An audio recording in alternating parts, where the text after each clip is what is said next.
promise you, we will win Iowa and we will win this election. And we'll remind the world why this is the greatest nation on earth. God bless you and God bless America.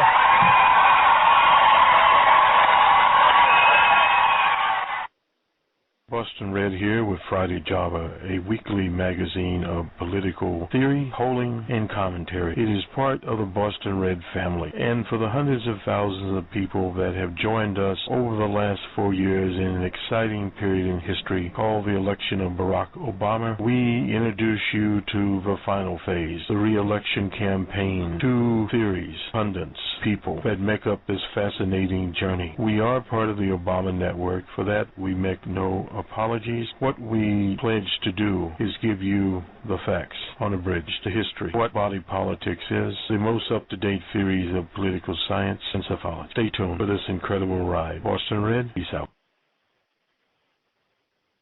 This is Friday Java on the 27th day of September 2013. Boston Red here. As we march along, we'll start this off with some sports stories, and then we'll do the scores, and then we'll proceed from there, and we'll end up with the good people at the University of Virginia, Larry Salvatore and his crystal ball.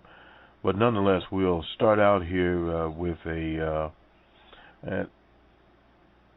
unfortunate story out of Atlanta. A former NFL player, Paul Oliver, he was 29 years old, committed suicide in Atlanta. He was safety with the charges. A medical examiner near Atlanta said Oliver died Tuesday of a self-inflicted gunshot wound to the head. The deaths and suicide of some other football players have been linked to a brain disease that may be caused by head injuries.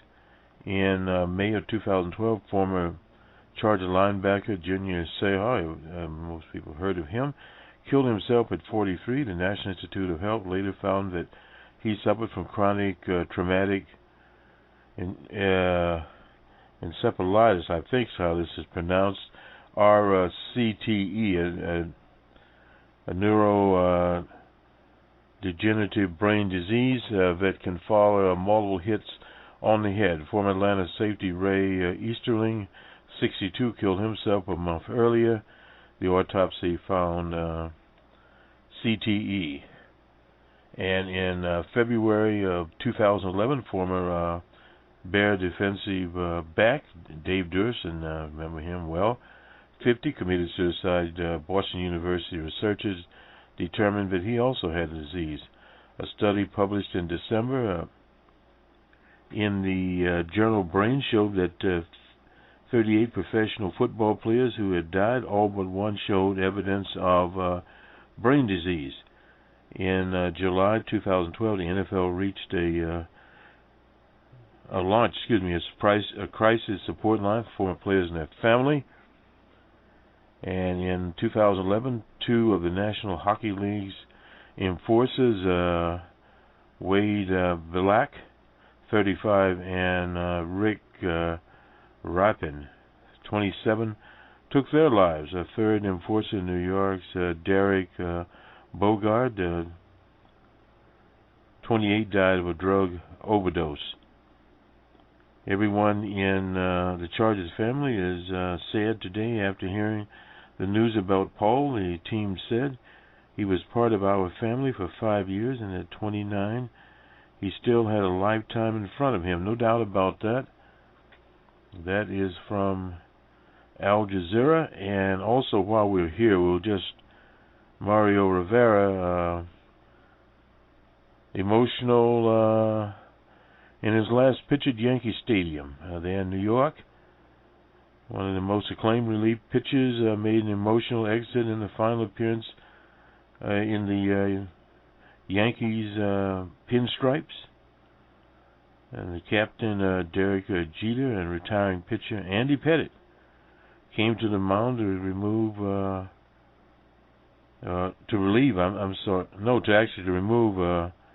Rivera with 2 outs in the ninth of a 4-zip loss to Tampa Bay. It's time to go, Jeter appeared to tell Rivera. Rivera turned 44 in November. He has trouble controlling himself on the mound during the ninth inning for the first time since he left Panama and embarked on a professional career in 1990. The manager, Joe Girardi, a former Cub, his voice crackling from emotion after the game, said he conceived the idea of the eighth inning. I've never seen a player pull another player. So I had to ask, and then one of them was on the DH, he said, referring to Jeter, who was put on the DH in mid-September due to complications from a broken left ankle he sustained last season. So nonetheless, emotional thing for Mr. Rivera and the Yankees. The Yankees are not playing, obviously, as well this year as they perhaps had wanted to. So we'll go on to the scores here. We'll start with a football score out of St. Louis. The San Francisco 49ers defeated St. Louis 35-11. So we'll do with football and jump back to baseball. We're approaching October, and of course we don't have Reggie Jackson. But nonetheless, we do have baseball. The Blue Jays were at the Orioles in Baltimore, 2-3 Orioles. The Diamondbacks were in San Diego again with the Padres, 2-3 Padres. The last score we just gave, the Rays were in Yankee Stadium, 4-0. The Yankees were shut out. The Phillies were in Atlanta. The Atlanta team 7-1 over the Phillies. The Phillies had 9 hits. Atlanta had 12, and they each had 1 error. The Angels were in Texas playing the Texas Rangers. D.W. Bush's old team 5-6 Rangers over the Angels. The Brewers were at the Mets. Brewers 4-2 over the Mets. The Kansas City Royals were at the White Sox, 3-2 over the Sox in Chicago. The Dodgers 2 over the Giants in San Francisco, 2-3. Giants. Did I call that score wrong? It was Giants 3-2 over the Dodgers. You get it right here in a minute. The Cleveland team was at the Twins, 6-5 Cleveland over the Twins. And we won't go to the standings because basically things are pretty much over. We'll see who the wild cards are. We'll get to that later. We'll move to a little more information here on one of the banks. There's a number of these banks. Lawsuits are flying all over the place. This is U.S. Bank, owes 2.7 million people for overdrafts. They received notification that U.S. Bank owes them refunds as part of a $55 million overdraft settlement. The number of postcards that went out to class members is notably higher than initially estimated of how many people would get payments under the agreement, first announced in July of last year, 2012. The deal settles claims that the Minneapolis-based lender for years wrongfully boosted the overdraft fees it charged on debit card transactions by reordering the transactions to post charges from the largest to smallest amount instead of when they occurred. That type of sequencing can draw down customers' accounts faster and more frequently multiple fees. The PAC is part of a massive class action litigation over the high to low overdraft practices that have generated more than a dozen bank settlements in recent years. Three banks, Wells Fargo, are still fighting, and that's from Robert Gilbert. He's in Coral Gables, Florida. He's representing the bank customers U.S. Bank maintains it done nothing wrong. Most criminals do maintain that. The massive litigation has beaten back the high-to-low reordering presses. U.S. Bank and others stopped it, but some lenders are still doing it. We think it should be prohibited. As Susan Weinstock, she's director of the Safe Checking in Electronic Age project at the Pew Charitable Trust. Overdraft fees in general remain a big money generator, and the Consumer Financial Protection Bureau, that's the agency that was a brainchild of Elizabeth Warren, senator from the Commonwealth of Massachusetts. In 2012, consumers shelled out $16.7 billion in overdraft fees. That's according to the Center for Responsible Lending. U.S. Bank settlement had a final hearing in December, and U.S. Judge Lawrence King in Miami must sign off on it. Checks aren't likely to go out until next summer. Long time there. So this is a saga of these particular banks. A lawsuit filed in Washington State against U.S. Bank accused the lender of charging Lori Brown and her son Michael 8 overdraft charges totaling $300 in 2 days. If the transactions had posted chronologically, the Browns would have been charged just one overdraft fee of $37.50. People won't get back all the money they paid for reordering transactions, Gilbert said. The $55 million represents just 11% of the estimates there. Part of this was due to what is called arbitration. We'll get to that in a minute here. The banks invoked arbitration overdraft settlements for significantly lower amounts than the banks did. Gilbert said Union Bank of San Francisco, for instance, didn't invoke arbitration and settled for about 63% of the estimate there. That was according to Brian Fitzpatrick, who's a law professor at Vanderbilt.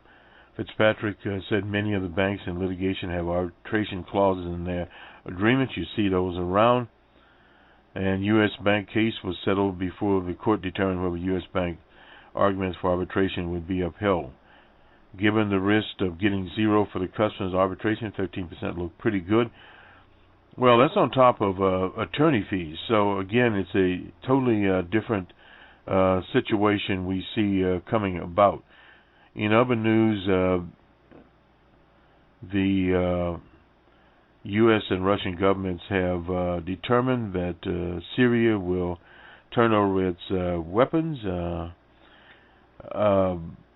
chemical weapons, and there will not be any penalties such as dropping bombs upon them. So that is part of that agreement there, and from the Washington Post and various other sources we were reading about this all day. U.S. and Russian officials believe the country's chemical arsenal could be destroyed more easily than thought, lowering the risk that the nerve gas agents could be hidden away by the regime or stolen by terrorists. So that is the headline there. A confidential assessment by the U.S. and Russia also concludes that Syria's entire arsenal could be destroyed in about 9 months, assuming the Syrian officials honor their deal, and of course they're going to do that. Insights into the Syrian arsenal have been boosted further by the Damascus government's own accounting, which lists the types of chemical agents and delivery systems it possessed. The Organization for Prohibition of Chemical Weapons in The Hague, the White House, they had no comments, obviously, but they are moving on this. The White House said analysis concluded Syrians possess more than 100 metric tons of chemical weapons, of which about 300 metric tons are sulfur mustard. That's a blistering agent used in World War I. Grandfather got into that one. It was a nasty war with a lot of people killed, and unfortunately for nothing. And see if we can pluck anything else out. Basically, minimum wage to rise to $8. Here, one approach is just that. Boehner and Republicans always charge it as a job killer. It's not a job killer. But Jerry Brown also signed out in California a bill that would raise the minimum in the nation's largest state to $10 by this 2016, a long ways away. And, of course, domestic workers will now get overtime. House Democrats want $10.10. And there are demonstrations outside, and we'll get that on the week that was, outside the White House demanding that for federal workers. We talked a little about that on BR on the World. Federal workers that work in places like the Smithsonian Institute, etc., Reagan Office Building. There are cafeterias and various other places there. They're run by the Burger Kings, Subway sandwiches of the world, and they're not even paying $9 an hour many times. One woman had worked there 11 years, and I think she was just making $9 in Washington, D.C., a very expensive city to live. And this is some of the problems that the 99% face at the mercy of the 1%. And George Will has something here. Obamacare, Republicans get their own way. Dwight Eisenhower asked Field Marshal Zukov how the Red Army cleared minefields. Zukov replied that it marched through them. Well, some congressional Republicans who did not command their party but can apply it in their marches through minefields might resuscitate Barack Obama's presidency by restocking his pantry of excuses. The economy continues to be anemic. Well, there's reasons for that. The face of the Republican faction is Ted Canadian Cruz, on whose boots glitter dew from the grassroots. Recently, he was making delusionary passes at breakfast oatmeal after returning to Washington at 1 a.m. from Manhattan TV studio, where he exhorted conservatives nationwide to somehow force the president to accept the funding of affordable care. It is 2 minutes until midnight on the 1st. The ACA insurance subsidy begins like a heroin drop. Heroin, interesting, eh?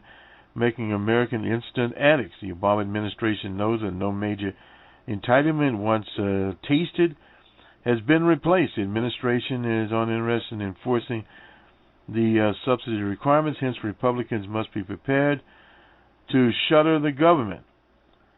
Obama will be blamed for the resulting inconvenience because he will have had vetoed funding for everything rather than accepting denial of funding there.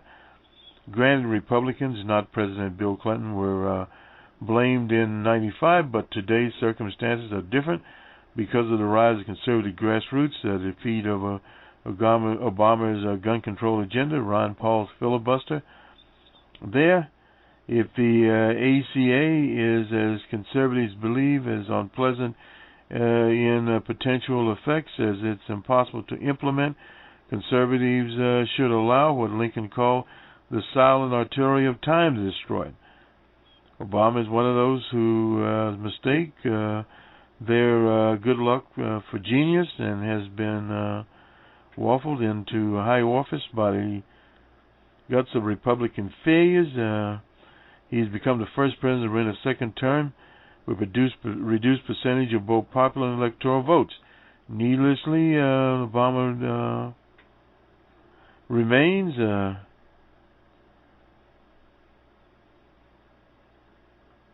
reversed by himself. He has not noticed any objects of his rhetoric support.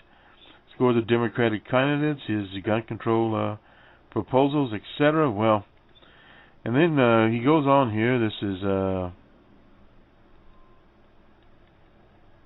will, to quote H.L. Mencken, the government should not be closed. The debt ceiling will rise. Republicans should, however, take to heart the last words of H.L. Mencken, summarizing Theodore Roosevelt.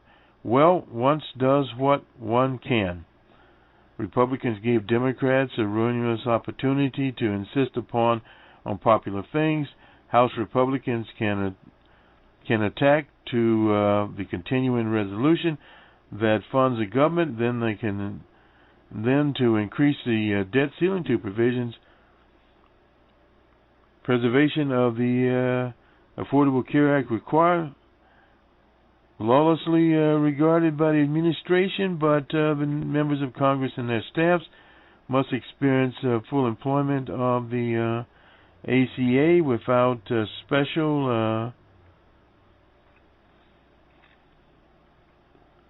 subsidies and a one-year delay in the individual mandates. By vetoing legislation because of these provisions or by having his veto sustained by congressional Democrats, President Obama will underscore Democrats' devotion to self-dealing by the political class and to principles that the only powerful interests, businesses, not merely citizens, can delay the privilege of complying with the Affordable Care Act. Arithmetic, not morally falling, makes Republicans unable to override the vetoes. So after scoring some points, Republicans should vote more in sorrow than in anger to fund the government at sequester levels, a substantial victory, and to increase the debt ceiling, having forced the Democrats to dramatize their perverse priorities. Well, he's living in a world. Republicans now making a moral melodrama over any vote that allows the ACA to be funded. Should remember Everett McKenzie Dirksen, Illinois, the leader of the Senate Republicans during the passage of the Civil Rights Act. Recall, 40 preachers caught me one afternoon there in the lobby. I'm not a moralist. I told them I'm a legislator. It is good to be both. It is sterile to be the former to the exclusion of the latter. So, thus, that's where the Republicans are. Will has been out of the loop. He's one of these commentators, talking heads, whose perspective on the body politic has long left the hall, literally. He doesn't make any sense other than to himself, and part of the problem that he has is his version of conservatism has been co-opted by the Cruzes, Sarah Palin's, etc. So it's a situation that they're just literally no longer there. He's no longer there. He tends to be insignificant. Many of the Republicans that are not in the Cruz, Palin drama are simply not there. We go now to North Dakota as we close this out. The white supremacists out there, let's get his name here again. Craig Cobb. Well, his house evidently is not fit for human habitation. An order by the Custer District Health Unit environmental health practitioner Aaron Johnson, who said Cobb owns 2 other structures in town that possibly will be removed next month. He had 5 days to put a plan forward. He didn't do it.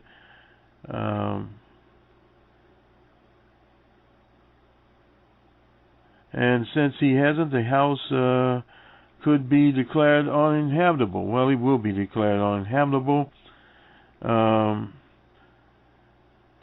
Has said he buys bottled water from Kmart for washing, and he believes he may be using an outhouse on his property. Well, quite possible. So he has the old privy go in there, and he buys bottled water from Kmart. Oh, well. Johnson said he can issue an order declaring the house uninhabitable, or possibly the matter could wind up in court depending on the advice from the unit's attorney.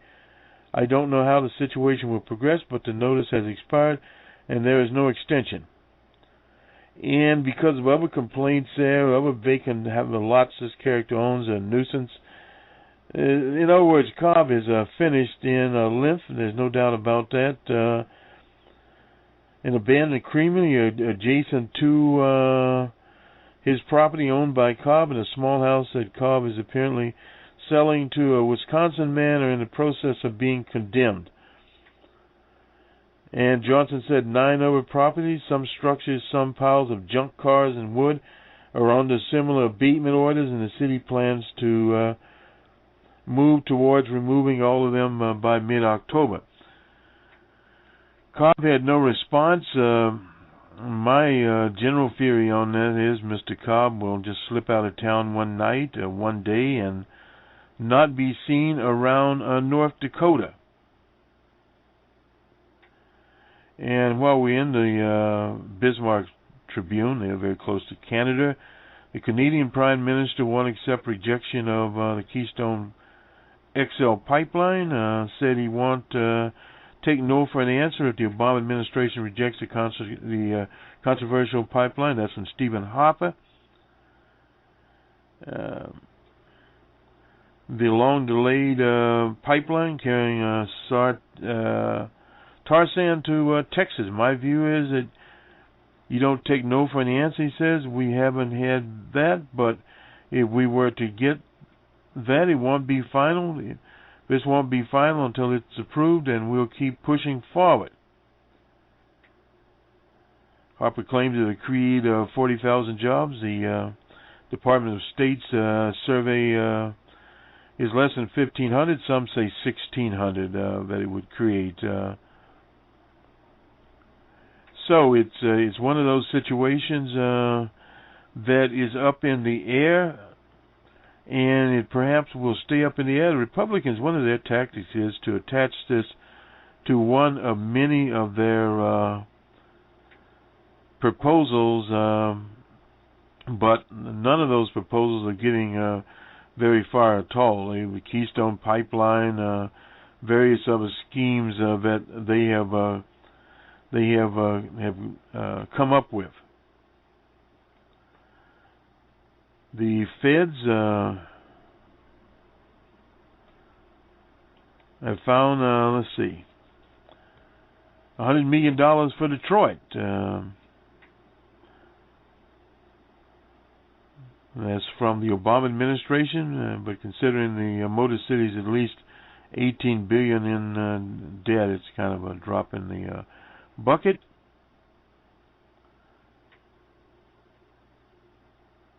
It'll be augmented by millions of dollars more in resources from foundations and Detroit businesses. So Detroit is trying to get back on its feet. Attorney General Holder, of course, is involved there. Secretary Fox and Donovan. And also Carl Levin. It's kind of interesting. This paper does cover a lot of different things for their readers, which many times that they don't. Even the police chief, James Craig, he's a new police chief there, was trying to find money so he can augment his force, hire more people, so it won't take 2 hours or whatever. New fleet of emergency vehicles, 23 EMT units, 100 police cars. Well, we'll see if he gets any of those. And also from this particular paper, the Star Ledger is in the city that is occupied by the Twitter king who got in some trouble twittering to some hooker. But nonetheless, they have a deal with their production unions there in Newark. The newspaper, officials on both sides made compromises. The publisher, Visor, said savings were needed to warrant continual publication of Star Ledger. He threatened a shutdown at the end of the year if the agreement was not reached. Council of Star Union Ledger Unions, President Ed Snow said the deal came after 2 days of non-stop talks, which included buyouts, wage freezes, other concessions. He said union maintains some quality of life issues. The union represents pressmen, machinists, engravers, mailers, expected to meet next week and ratify the 4-year contract. So some of the members will keep a job for 4 years, and others, I suppose, will toil in the vineyards.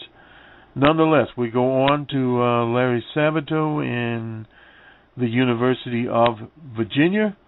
This does it for old Boston Red. We'll be back on the week that was, and we also have the financial program Numbers Man, which will be here. And on Monday morning, the Monday morning quarterback, we'll talk about the talk shows and whatever else comes over the radar. Good day and have a good weekend. We'll now take a look at the latest from our friends at the University of Virginia Center for Politics, otherwise known as the Crystal Ball. They're looking at the 2014 gubernatorial races and their effect on the next House map. Reapportionment has been an issue ever since Ohio versus Knapp versus Ohio. Gerrymandering in particular, as it was done in Texas. This week, an appeals court, recently I should say, a rigged appeals court there in Texas reversed the conviction of Little Tom DeLay, otherwise known as the Hammer. I'd call him the Little Hammer. He's the one that had some money, and he was able to influence unduly the redistricting of Texas, and thus putting the Democratic Party out of business in Texas. Literally, there are no state offices in Texas the Democratic Party holds. The Democratic Party in Texas, as Lyndon Johnson once said, is a right-of-center party. It was not as progressive as some other parts of the party, but when we compare the Democratic Party in the 60s, in most states, the politicians were not that progressive. They were and they were not, I guess I should say, but on the race question, no, because you had an apartheid system, a legacy of the 50s. Coming out of that, race was not taken very seriously. It was a matter of fact that apartheid exists across the country, and Dr. King had been demonstrating in the late 50s, and they had, of course, the March on Washington in the early 60s. But at the same time, politicians like Daley in Chicago, business as usual. We saw that in the 72 convention. But that was the last of one of the quote-unquote big Democratic machines. But that legacy lingers even today. We look in New York with stop and frisk and the composition of the city council there. The city council president who ran for mayor and, of course, was rejected by the voters, Quinn, had went hand in hand with Bloomberg, and Bloomberg's policies, by and large, were more draconian than Nelson Rockefeller's and the Rockefeller laws. He was no John Lindsay, definitely. So New York has suffered through Giuliani and various other mayors over the last 20 years since David Dinkins went in. And when David Dinkins went in, there literally was a police riot. They literally tried to storm his residence. That explains why New York and several other cities there, Newark included, the ghetto that Cory Booker presides over, the police forces do not reflect the people. They're still by and large lily white, and the reason for this is there's been no serious political reform. In many of those hamlets, the politicians bought and paid for, like Booker by Wall Street, who recently, incidentally, got in a little trouble tweeting with a vegetarian stripper. That is just a side issue there. It's meaningless, period, in a campaign that is meaningless. But we go on to Larry Sabato, Klondike, and Skelly.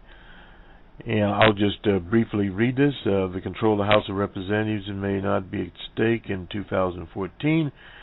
That's their recent analysis. But things could change. The government now is poised to shut down. We at this mic had been looking at that. Jerry Pippin and I talked about it. Jerry is a little more optimistic than we were at the beginning of this, and many other commentators that it could shut down. It very well could shut down.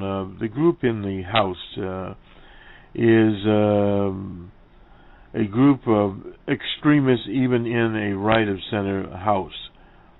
These characters are the types of people that have a perspective. It's sort of like Ted Canadian Cruz, as he's known, reading Dr. Seuss, Green Eggs and what have you, and misinterpreted the whole novel, the whole short story, I should say. And many of the right-wingers tried to ban Dr. Seuss. But he was, at least one would say, had needed some reading material to complete the 21.5 hours or whatever it was that he was there wasting the time of the House. You can understand that they have to keep the lights on at the House there, staff there, etc. Overtime was there, C-SPAN was there, and he said nothing. The result has not changed. But back to the scenario of the shutdown, well, the nation could shut down and very likely will shut down unless there's a last-minute bargain. Wall Street counts on this, but don't count on this because the leadership in the House is very weak with Speaker Boehner, Speaker in title only. He does not really rule, the Tea Party type there, and of course that Speaker there, Cantor, has undermined many things. Now the Republicans, to extend the debt ceiling, they want to put such things as the Keystone Pipeline and various other Republican wish lists, fairy tale ideas onto the final CR. That will not fly, so there will be no deficit at all. What has happened there with the President's CR, that's a continuing resolution, Harry Reid will strip out the defunding of Obamacare, send it back to them, and if they send it back with all the strings attached, that will be out, the continuing resolution. There will be none. Now the other part of it is the debt ceiling. Republicans figure if they fail once, they'll try again with the debt ceiling attaching the same thing. If they do, the U.S. would default. President Obama needs to stand pat on that. And one of the big problems is that he doesn't want to see the U.S. default on his watch. But unfortunately for him, it is out of his hands. It is out of any rational or logical scenario that you could come up with. It's never happened in the U.S. history. But one has to remember that the past is not a reference point for the people that are there now. And as we constantly make the point on numbers, man, it's not a model or a pattern for how the economy runs. Now, all of these factors will adversely affect the economy. There's obviously no doubt about that. Let me continue with their report here. It's simple math. Many of the governors being elected in 2014 may still be in office after the next census. That's in 2021. In other words, that's based upon if they are elected for 4 years, it would take them to 18, and they could be re-elected and they'd be there in 21. And they'd have a fair amount of influence, no doubt about that, in terms of their veto power, party leadership, and also the legislature's redistricting takes place prior to the 2022 election. We're looking very far ahead here. We discovered anew in 210 and 211. The redistricting can greatly influence the control of the House for the better part of a century, maybe the whole decade. For better part of the decade, I'm sorry. Well, it could be a century of many things going now. It's really a matter for the House who wins the State House. Keep in mind the last 5 elected governors in all 50 states, close to half, 114, have served at least 2 terms. Of those, 32 served even longer. The number may include some current incumbents. First-term governors elected in 2014 have a good chance of being re-elected. 2 examples are Governor Cuomo in New York and this tyrant in Florida named Scott Walker. He'll be up to a much closer election. He's a multi-millionaire, some $80 and $90 million, so he could, as they say, fund his own campaign. He has done that. quite fascinating gubernatorial contests developing around the nation. Some are truly competitive, as the one in Florida with Scott. Now, there's one also in Pennsylvania, but Colbert there is in a lot of trouble. The chances are he will not be around. But Abbott in Texas is virtually a shoo-in. Now, Wendy Davis has told people she will run. She's a firebrand, and it'll be very interesting if she can excite the people. This Abbott guy, he's a paraplegic, runs around in a wheelchair. So I guess we'll start calling him Wheelchair Abbott, not disparaging on anyone in a wheelchair, as a takeoff on Wheelchair Wallace. But the whole point is, in Texas, you have the rural areas, a vast number of people out there, the 26 million in the state of Texas. You have a large urban areas of Houston, a very, very large city, millions of people in that city. The Dallas, the Fort Worth, the San Antonio's another million plus, almost 2 million people there. And Texas has a lot of smaller cities that are 500,000 people. So those people live in those cities and also in the suburbs and extraburbs around those areas. But you still have a vast amount of people out in the rural areas that the Republicans rely upon. And they tend to be older and white. Now, the people of color vote in Texas at this particular time, if you measure anything, is roughly about 30-something% when you add together African Americans and Latinos. The problem is the middle of the road and progressive types in Texas. The number is smaller. So in other words, you have to come up with 51%. That is a little bit harder to do, but as the state of Texas, more Latinos are eligible to vote there, and they bring their numbers. Their numbers are probably 15%, so it's over 30%.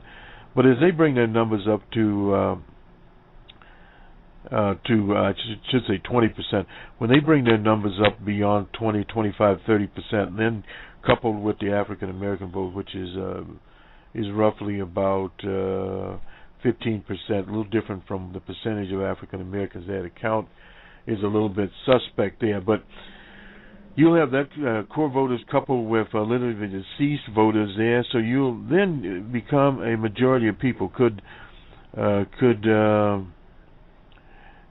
Senator Davis, Wendy Davis bring this? Well, she's a good speaker. She'll excite the race. I don't see where Abbott is that good a speaker, so that will make a difference. A lot of people will be attracted to her, and we finally have some voter registration efforts going on in Texas that are not tied to 60 to 30 days before the election.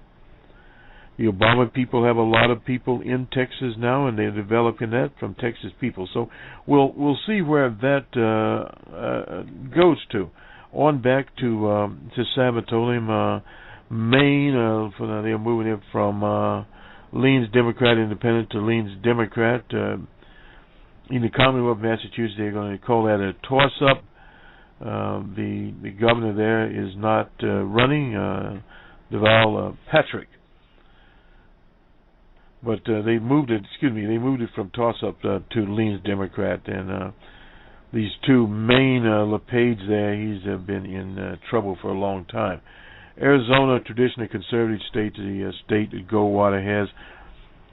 The Democrats have problems in Arizona developing a candidate. They are still working on one at this point in time that has some national, statewide recognition. Fred DeVault, I suppose is how to pronounce his name, as a likely candidate there. The Arizona Secretary of State is Keith Bennett. He's favored. He's ran, I guess, for a statewide office. The other treasurer is Doug Ducey, is out there. So they say it leans Republican. We'll just have to see. California is the Democrats are going there. Jerry Brown, unless he drops out for some reason, medical reasons or something, will run for re-election. And he will win in California. The Democrats should not really lose a race in California, no matter who the standard bearer is. Out in the state